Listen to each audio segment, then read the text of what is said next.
Hi everyone, in this video we will discuss how to find the intersection node of two linked lists. So we are given the head nodes of two singly linked lists and we have to return the node at which the two linked lists intersect. If there is no intersection point, we need to return null. Let's take an example. So we have two linked lists. One is ABCDWXYZ. So this is one linked list and the other linked list is MNOPQRSWXYZ. So these two linked lists intersect and the common node at which they intersect is node W. So this is the result that we have to return. If the linked list do not intersect, like in this example, so this is the list 1 and this is list 2. So these do not intersect. So the result for these two linked lists would be null. So now let's have a look how we can solve this. So there are various methods to solve this. In this video, we'll focus on two methods. Let's have a look at the first approach. So in this method, we'll make use of extra space. So we'll create a hash map in which we'll store the node addresses. So we'll traverse the first linked list and store all the node addresses in a hash map. And then we'll traverse the second linked list, and while traversing we'll check whether the current node address is already present in the hash map. If it is already present, that means that node was also in linked list first, so that should be the intersecting node. So in the first step, we traverse the first linked list and store the addresses. Then we traverse second linked list, and for each node we check whether the address is already present in the hash map. If we do not find any node which is present in the hash map, that means the linked lists are not intersecting, so we can return null. If we find a node, then that would be the intersecting node of the linked list. If this is our hash map, we'll store the address of node A, then we'll come to B, we'll store address of node B, then C, then D, then node W, then X, then Y and Z. Then we start the traversal from linked list 2, and for each node we check whether that node address is already present in the hash map. So we start with M, we check whether M is present in the hash map. So it is not present, so we can proceed to the next node. We check if node N is present in the hash map. So node N is also not present, so we proceed to the next node. So we check with node O. So node O is also not present. We come to the next node P. So P address is also not present in the hash map. Now we check next of P, which is Q. So Q is also not present in the hash map. Then we come to R. R is also not present. Then we come to S. S is also not present. Then we come to node W. So W is already present in the hash map.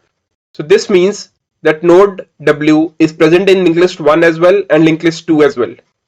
So the intersecting node is node W. The time complexity of this method is order of n1 plus n2. So n1 can be thought of as length of the linked list 1 and n2 length of linked list 2, because we need to traverse both the linked list once. So time complexity is n1 plus n2 and the space complexity is order of minimum of n1 and n2. So we can store the shorter of these two linked lists in the hash map, because we need to store one of the linked lists in the hash map and the second one we can traverse at runtime and check whether that node address is already present in the hash map.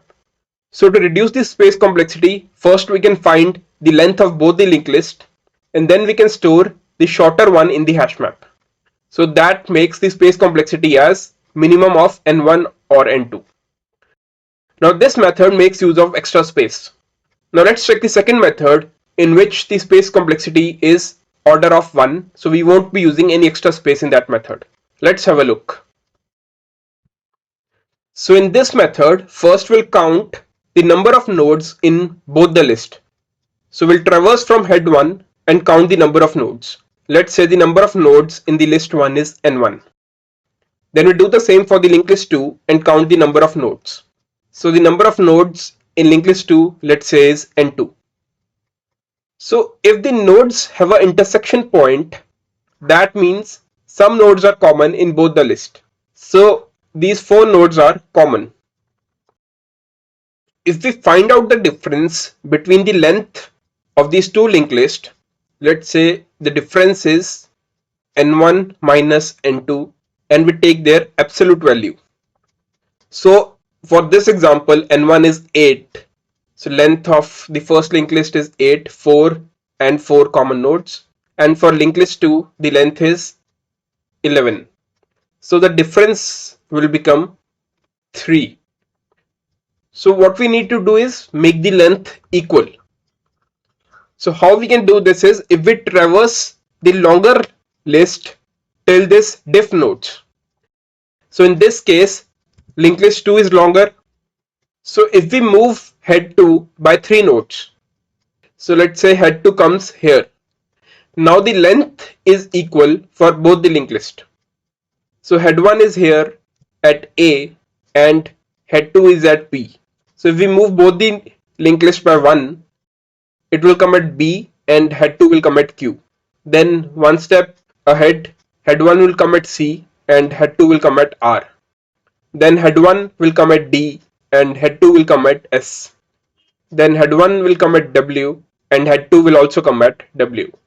So when these both head point to the same node, so that will be the intersecting node. Because we have made the length equal, after that if we traverse both the linked list by one node sequentially, then they will meet at the intersection point. So the first step is we need to count the nodes in both the linked list. So we have counted here, n1 is 8 and n2 is 11. Then we can have an extra step here, that if the last node address of both the list is different, then we can return immediately, because then there will be no intersection. So if both the linked list are intersecting, then the last node will be common. So if we just want to check whether the linked lists are intersecting or not, we can just compare the last node address. If the last node address is same, that means the linked lists are intersecting. Otherwise, we can return null, that the linked lists are not intersecting. After that, we need to traverse the bigger list from head node till n1 minus n2 nodes. So here longer list was list 2, so the difference is 3. So we have moved the head of the linked list 2 by 3 nodes. So head 2 comes at P. So now both the linked lists are of same length. So now if we traverse both the linked list in parallel, we will reach the common node. So we have traversed linked list 1 from node A and linked list 2 from node P. So they will meet at node W, which will be the intersecting node. So time complexity of this method is order of n1 plus n2, and the space complexity is order of 1. So once you have understood both these algorithms, let's have a look at the implementation. All the source code that I'll be showing is available in my GitHub repository, link of which is present here and as well as in the description. Now let's have a look at the code. In the main function, I've created a linked list. So the first linked list is starting from A and goes till Z, and the second linked list starts from M, and then I've joined node S with node W. So the whole linked list starts from M and terminates at Z. I printed both the linked list, and then I call this function getIntersectionNode, where I pass the head nodes of both the linked list. In this function getIntersectionNode, I first compute the length of both the linked list, so I call the function getLength. In this function getLength, I traverse till the end of the linked list and I count how many number of nodes are there. So the count is stored in n1 and n2. Then I compute the difference, which is absolute of n1 minus n2. Then I check which one is the longer list. If n1 is longer, then I move head 1 by diff nodes. If n2 is longer, then I move head 2 by diff nodes. So after this, both the head 1 and head 2 are at equidistance from the last node of the list. So after that, I move both the head 1 and head 2 by one node parallelly. So if there is no common node, head 1 will become null. But if there is a common node, head 1 will have that value and this while loop will terminate because we have a condition here that head 1 is not equal to head 2. And in the main function, I am printing the intersection node. Let's see the output of this program. So the first linked list is ABCD WXYZ, and the second linked list is MNOPQRS WXYZ, and the intersection node is node W.